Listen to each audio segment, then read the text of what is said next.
ቁጭ ብሏል። ተረጋጋ። ቁጭ ብሏል። ጥይት አዘጋጁለት። ጥይት አዘጋጁ።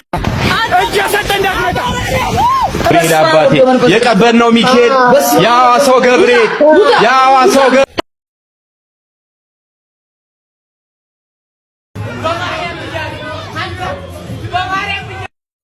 ወዴት መሄዷ ነው? ወዴት መጓዟ ነው? እየሰማኝ ነው አባቴ። እና ክልብ አሰማም የጥብልጅ የዛቻ በአቡ አሸራ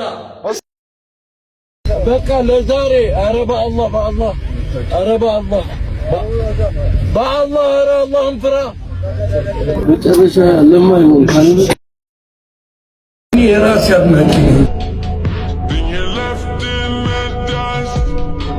unless I stuck by you. You're a sunflower. I think you love